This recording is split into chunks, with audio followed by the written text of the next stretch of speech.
Hello, all you fine feathered ladies and gentlemen. It is League on Lock. Eric and Mark here with you guys, and it's the day, the moment people have been waiting for. We've been waiting for. It is the lull state in between the World Championship, which means we got to kick things off with the power rankings. Top 20 teams head into the World Championship, Mark. Yep, every year between the end of playoffs, summer championships, heading towards Worlds, there's always that lull, that gap in between, but it's the perfect time to do some of this extra content and look at the previews for Worlds, and no better place to start than a top 20 power rankings. And we're keeping the theme of top 20 because that's what we've done, global power rankings, all split all year long. So I apologize right away to PC Sports and the Red Cannons out of the CB Law because you're 21 and 22, which means you don't get a spot on the board. So I do apologize. Still excited to see you guys at the World Championship, but we're going 20-1, and obviously you're starting with a bunch of these play-in squads, and if you're looking at the bottom four, Infinity, Galatasaray out of the TCL, Unicorns, and DFM, I just feel like you absolutely have to put DFM and UOL ahead of them because what we've seen already at international events from them, it's basically the same squads. When you're talking about power rankings, it's this weird mix of, your current power based on what you're doing and then adding in expectations, what you expect the performance and results to be for these teams. And that's important to keep in mind when you are looking at this bottom section of a top 20. And as you said, with Detonation Focus, me with Unicorns of Love, the expectation is that you will be better in this area. But when we're talking about this grouping, you can't be looking past anybody at this point. This is your reminder with Detonation Focus, me and Unicorns of Love there to extend it, right, to Galaxy and to Infinity Esports and say, these teams are legit. And if you're ahead of us in the rankings, don't be sleeping, because we've seen that at the past MSI and World Championships before that. You underestimate these teams, they will absolutely put you in a game state where it's far too late to switch it up and pay them the respect necessary. And Infinity is also the team that won their respective league in spring as well. They were also at MSI. So that's three of these four bottom teams have all already been at MSI, won their spring splits. Now they're back winning their summer splits. Hopefully looking for improvement, looking to be only better when it comes to the play-ins. UOL got through last year's play-in stage, obviously. We all remember that big win against Supermassive. Ahead of them, you have to put Beyond Gaming as this other play-in squad that, the aspirations should absolutely be getting out of play-ins and going to the main stage. They went back-to-back 5-game sets against PSG, who were looking unbeatable in the PCS. Right, and, again, this is the PCS, and it is one of those leagues that we do see that is so overwhelmingly top-heavy in their top team with PSG, but that there is still, one or two other squads that can compete to a level similar to PSG. Not exactly the same, but similar. And as we see in those best-of-5 series that you mentioned, Beyond Gaming was there and up for the task. And you know what? I'm all here for it, because that just means we get another chance to see Doggo on the international stage. And obviously, he had a huge step up for them. And the rest of the squad showed they can go toe-to-toe with PSG, who, again, have been the cream of the crop for that league for basically 2 years now. Then we get into the real nitty-gritty fun stuff, because we have all the major region play-in squads, and we get to North America, Mark. What a treat. We get to see 3 NA teams in the top 20. The three top teams, the 3 NA teams in the top 20, you're absolutely right about it. But this is not 3 hamburgers, 3 whole burgers coming from North America. This is the slider platter. We're loading in real easy with the appetizer from NA. That yes, there should be some expectations. It does need to be some respect paid towards these teams, the NA teams, and then the rest in this section of the top 20. But we'd also need to realize that, yes, we are talking about a different category compared to when we start talking about the big entrees, the big boys later in the power rankings. Yeah, and the, whopping 3 NA players actually coming from the LCS. But Team Liquid and Cloud9, we got side by side. Team Liquid obviously went right to the finals, felt a little more confident then throughout playoffs. It was supposed to be the big run for Cloud9 back to the top. Did not end up seeing it, got crunched pretty hard by 100 Thieves. You're still fully expecting them to get out of play-ins. This isn't like, oh my god, Cloud9 has no chance, they're going to struggle in play-ins. Still fully expecting them to get out, and it's a big disappointment if they don't. the expectation has to be on getting out, given what we have seen from them. What they have been able to go through, what the expectations should have been domestically, not being met, as well as looking back at MSI and realizing, well, yes, there were many highs, such as beating RNG, beating Damwon, beating Mad Lions. Absolutely, that's all there. But we cannot forget all the losses, because we say all the losses because there was more than 2 or 3. There was way too many. DFM, Pentanet. And the list could go on for Cloud9. If that level of inconsistency and mistakes comes through from Cloud9, they're not getting through the group stage, is the reality of what it will be. But as you said, the expectation from not only the North American fans, but from the global fan base is on Cloud9 to make it out of their group. And obviously it's going to be the same for all these other major regions. Ahead of those two NA squads is Rogue, who obviously is the lowest ranking LEC team. You only had to watch their playoff run. If they didn't qualify before the playoffs even started, I don't think they're going to Worlds in this current form. 3-8 in playoffs, Mark. When we're talking about teams heading towards Worlds, it's very rare that you're talking about a situation like Rogue where you're going, you know what? Don't watch the playoff matches. Those aren't going to make you feel hyped or excited about this team. You got to go back into the regular season. Usually it's teams getting going, getting their gears roared up in the playoffs to make that impression and push towards Worlds. Rogue is the opposite. They are falling into Worlds with the way that they performed in the LEC playoffs, or underperformed in the LEC playoffs, more like it.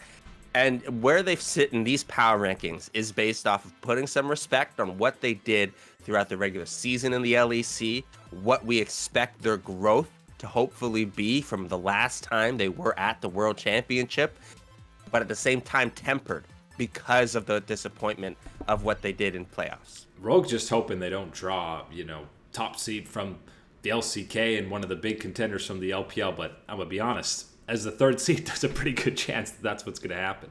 Or the second seed, excuse me. Incoming Doin B to your group right away. Decent chance of that happening. In that number 12 spot is a team I did not think we'd be talking about heading to the World Championship whatsoever, and that's Hanwha Life. But you want to watch a playoff run. Well, first off, their main playoff run you can't watch because they weren't even there. But the gauntlet run, I don't know what happened in those couple of weeks off for Hanwha Life. They completely turned things around. I'm not confident that this team's going to get out of groups or anything. They're in that 12 spot, but I'm absolutely confident that they're going to get out of play-ins and win at least a few games in the main stage. Hanwha Life, the reverse Rogue, right? We're just talking about Rogue disappointing all the way through playoffs, and yes, might not have been playoffs for Hanwha Life because they didn't get there, but it was that regional gauntlet. That is where they turn it on. They show us that level of performance that we talk about with teams showing their best heading towards Worlds. That's what you saw from Hanwha Life. You saw the best. You had Chovy being Chovy in the mid lane. That is going to be an insane advantage and gap. Doesn't matter who. You're talking about the best in the tournament, the worst at the tournament. It's going to be an advantage for Hanwha Life. Especially in play-ins. Absolutely at the beginning of the event for sure. And then as well, the performance from Def, the way that he looked, his current form alongside Vista, that is a strength in that bottom lane. But the one thing that, hey, if you're a fan of everybody else, if you're a fan of Cloud9, Rogue, anyone below this Hanwha Life, you're looking at them and saying, well, what's going on in the top side? What's going on in the jungle? We've got guys that absolutely can take advantage and put some hurt down on this Hanwha Life team, and that has to be where if you're Hanwha Life, you got to find ways to draft and protect around that top side, because I guarantee you there's a lot of hungry predators at this event looking to make some extra cash, some extra XP off of your top lane. Probably not going to be Camille every game for Morgan. That was the main exploitation we saw T1 do against them in that series. Last one on this board is 100 Thieves, a spot ahead of Hanwha Life. Probably the team people were least expecting to win the LCS finals, but they absolutely saved their very best for last at the end of the season. Looked great against Cloud9, looked even better against Team Liquid in those finals. That's the big one for me, is the performance against Team Liquid, because when we watched them against Cloud9, it just still felt more the same in the sense of, sure, passing, getting the check marks, everything like that, but nothing really wowing you about what was going on with 100 Thieves in playoffs. They're, just like kind of middling. And then you get that performance against Cloud9. You have to start putting more attention and going, okay, well, here we are finally at this event. It's Team Liquid, the big showdown. And we just talked about Alfari and Santorin and the type of damage that duo can cause around the Rift. Core JJ is at his peak, roaming around. It's fantastic. And they were snuffed out by 100 Thieves. This squad, the addition of Abadage for summer, fantastic things going on for Papa Smithy's crew. Hope you enjoyed seeing those 3 NA squads, because that's where the fun ends on this list of power rankings. Now we roll in to the top 10, and these are the big boys. I mean, there's obviously a chance that some of these lower tier teams can climb up and be a team getting out of groups, because that's top 8. You're getting out of groups. But this is predictions coming into this event in terms of overall power level as we go 10 to 6. And we start with PSG, who I honestly would have had higher if they had the clean end to summer, but because they had the loss to Beyond Gaming, then it took them another 5 games. We got them in it. Yeah, the performance that they put up all throughout the year and then the summer, and then just to have not to drop the baton. They don't drop the baton to disqualify themselves from Worlds. They pull it, but they do manage to hold on, and they do hold on for a top 10 spot in the power rankings. This PSG team, what can you say but look back at the MSI highlights and think to yourselves about what type of damage, what type of weight they can swing around at this event now. Gonna be exciting to see what they can do, and especially exciting to see them as a group with Unified in the bottom lane for them this time around compared to MSI. PSG talents are a threat to be reckoned with. Yeah, happy to see him get his shot on the international stage that he was denied at MSI. Honestly, this whole 7 to 10 bracket, I think some people might, kind of wince at the fact that Fnatic is so high up, because they got to go through play-ins. And to be this high on the rankings, they're going to have no trouble in play-ins. But for me, 7 to 10, you throw in Fnatic, LNG, Gen.G, PSG, I could accept those 4 in any order. I just feel like they fit in that 7 to 10, but it is very close. Absolutely, the order can flip-flop around, and important to remember that this is personal list, and a personal list for everybody else is going to be just as valid to take in and be entertained with. But for ours, yeah, absolutely got to be backing Fnatic in the spot that they are in. For me, it's about when you look at the playoff series that they've played, and yes, I know that you have to, weigh at certain different levels because of who you're playing in these playoff series and whatnot. But at the same time, you're looking at what Fnatic did, the form that they carried, the excellent, the big points that you want to talk about. Adam being a beast in that top lane. Bwipo's engages from the jungle. Niski in that mid lane neutralizing whatever threat was on the other side. And then, of course, Upset and Hylissang being even better than Reckless and Hylissang were last year at the World Championship, when we were getting all excited about Reckless following up on the Hylissang engages. Things are going fantastic for Fnatic, and they look just as good as they've ever looked.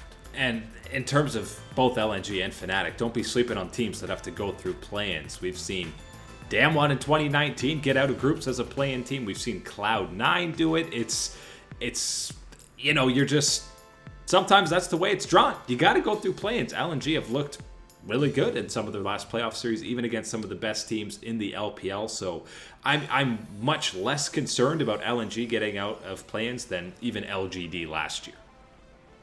Yeah, there's going to be a major difference in these squads from what you've seen. And yes, I know we, at the same time, everybody else, ourselves included, we're finding ways to warn you, to hype up LGD, and they didn't live up to that one.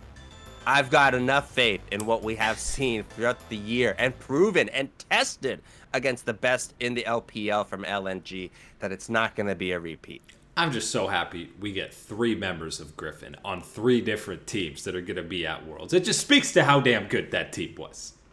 They are so good, and it's such a strange and unfortunate way everything spiraled out, and we don't have those members all together. But as you said, a little bit of sweetness that we do get to see these 3 make it their way to the World Championship. And a single tear rolls down Lahen's cheek as he watches his, all his former teammates at Worlds. Then Gen.G, they're a bit like Rogue. That's why everyone's memeing about them being on that same group, is because they kind of slump towards the end. You don't have full confidence, and you haven't really seen full growth from even the year before. They're kind of doing the same play style. It's the same roster. There hasn't been that evolution, which is why we got them in that number 9 spot. 3 spots below the team that knocked them out in playoffs. Your boys, T1 in at number 6, just outside of that top 5. Just outside of that top 5. You got Faker standing at that door for the top 5, looking at the bouncer and saying, what do you mean? I'm Faker. Come on, man. No, I'm sorry, my man. We cannot allow you and T1 into that top 5. You're right. Had to beat Damwon. Had to beat Damwon. Had to beat Damwon. Couldn't have. Showmaker's in there. He's lounging and he's just in laughing. the VIP. Yeah, he's in the VIP lounge. Oh boy, but what can you say about T1 that hasn't already been said about what they've gone through this whole year with everything in spring, with the full 10-man roster and swap in it every week, day in, day out, getting some consistency towards the end there with the roster and what they've done. Feeling good about what this T1 team and the players that they're bringing can accomplish at the World Championship. But I'm also happy that, they are outside of this top 5 situation, even for us, where the expectations is not going to be that of a top 5. It's going to be high. It's going to be high for a team that's in the top 10. It's going to be high given the history and the results of the T1 organization and Faker, their star player. But at the end of the day, it is not that top 5, and we are feeling good about where T1 is heading towards this event. One of the best toss-ups for the entire Worlds event is going to be who plays more games, Teddy or Gumiyoshi, because I could be swayed either way. Absolutely. I mean, and heading into it, my initial reaction is for Teddy. But what we did see at the end of the gauntlet run for T1 is that there should absolutely be no hesitation in rolling with Gumiyoshi and what he can do in the bottom lane for the team.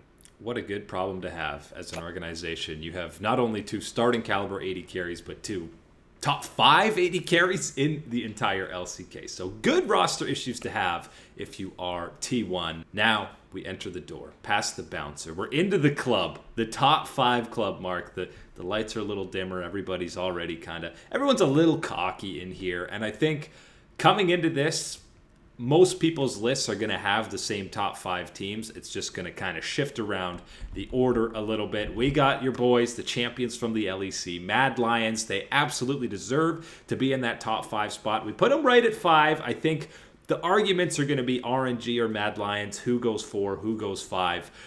Mad did more than enough to show us to get into that top 5, but RNG still carrying that MSI champion title. That just slightly outweighs. They go number 4. It's such a weird spot for the Mad Lions because absolutely I will not accept any we talked about your personal list. You can have all these things flip-flopping around. That's okay. I will not accept a list that does not have the Mad Lions in the top 5, but at the same time, I cannot will myself to make any arguments for them outside of that number 5 position when you're looking at who is joining them in that VIP of the top 5. What the Mad Lions have done, the power that they've shown throughout all of the LEC, and especially when it matters most in the playoffs of spring and summer, the way that they have absolutely hit another level, not just as a whole team in the way that they play, but all 5 individual members are hitting another level themselves, and then as a team hitting that extra level is just how good the Mad Lions have been when it matters most in their own region. Yes, a bit of some fumbles at MSI this past year, but certainly none to be overwhelmingly disappointed by, and are ones that, look, we afford it to every team that goes to these type of international events to gain experience, to learn from those mistakes, good and bad, and to take it to the next one. And this is what we've seen. We've seen growth into that level of play that the Mad Lions had, and the expectation is to see more of it at this World Championship. And just because they're lower than these squads, guys, it doesn't mean we don't think Mad Lions can beat RNG or beat Damwon in a head-to-head. There's absolutely... Being in the top 5 means you can basically compete with anyone in that top 5, and you absolutely feel that way about Mad Lions. RNG, what that series against World Elite for me did was really cement that, okay, that previous playoff loss was almost a fluke because they looked right back on the same page and where they were against World Elite. It's that answer of, as when you're looking at RNG and having them fall down, was it more about, oh man, wow, they really did slip up and that was their mistake, they don't deserve it? Or was it one of those situations of making a mistake and looking back at it and going, oh man, you know what? If they were only one step further in those LPL playoffs, having that lower bracket, this is what we needed. And that answer in that series against W, as you said, was absolutely yes. That RNG was at the level that they're at. They would have deserved that extra crack at the other LPL top teams. Unfortunately, as we've talked many times, you can't start out at the summer split the way they did behind the 8 ball. Don't start 1-5 is the lesson that RNG had to learn. You know, it's one of those lessons that you hope you wouldn't have to explain, but you did for RNG and the way that they did, and they felt the consequences. But here they come to Worlds, and it's all forgotten about what happened at the end of summer, and you're looking at their power. Ahead of them are the people they beat in the final squad they beat, Damwon, who just have this aura around them that regardless of game state, you feel like any game is still winnable. It's not going to be pretty, it's not going to be clean, but they just somehow find ways to pick up these wins. And if you're not scared of them still, regardless of roster changes and not looking as good, the top side of the map for them is still absolutely terrifying, and they should be favorites for the overall tournament. 1 and 2 is where it gets real interesting, real tricky, because everyone's going to have FPX EDG as 1 and 2. You should. You watch the finals, you watch the LPL, you have to put them 1 and 2. But we put FPX 1. They lost the head-to-head, Mark, and you brought up a great point before we went live. If this was a regular global power rankings, you'd put EDG number 1. They won the head-to-head, boom, that's it. But because it's a little different, because you're previewing Worlds and coming into this event, I got to put FPX 1. Yeah, it's a refresh in that situation. If we were heading to, week whatever of the LPL, absolutely, we would be having EDG ahead of FPX. They get that head-to-head buff, everything of that nature. It's not the case. We are rolling into a brand new event, and of all the events, we're rolling into the granddaddy of them all, World Championships at the end of the year. Gotta refresh, and yes, there's enough time in between it that I don't think that you can carry the same weight of that head-to-head with you as you would in a week-to-week power rankings. FPX ahead of EDG, Doing B and his crew sitting atop of the world's power rankings. And even though EDG did win that series, again, just like we talked about with RNG, if there was another round and FPX gets into losers, I'm quite confident that in a rematch, FPX gets the better of EDG. Right, and that's what is important to keep in mind, keeping, your thoughts about these two squads and what they can bring. But I think that, getting lost in that conversation about who is, number 1, FPX or EDG, you get lost in just how good this number 1 and number 2 is when you're looking at the rest of this list. We talked about a bouncer for the top 5. You can make an argument that EDG and FPX are sitting in the ultra-exclusive part of that. They're in the balcony. You can't go up to the second level. Whoa. You got Showmaker trying to get up there saying, hey, well, come on, we're world champions. Different level what we have seen from FPX and EDG. They are the elites of this top 20 power ranking. And, gone are, despite how dominant FPX is, gone are the SKT Samsung White eras where it's like, this is the tournament favorite, 90% chance they're winning. If you're taking FPX or the field, I'm still taking the field.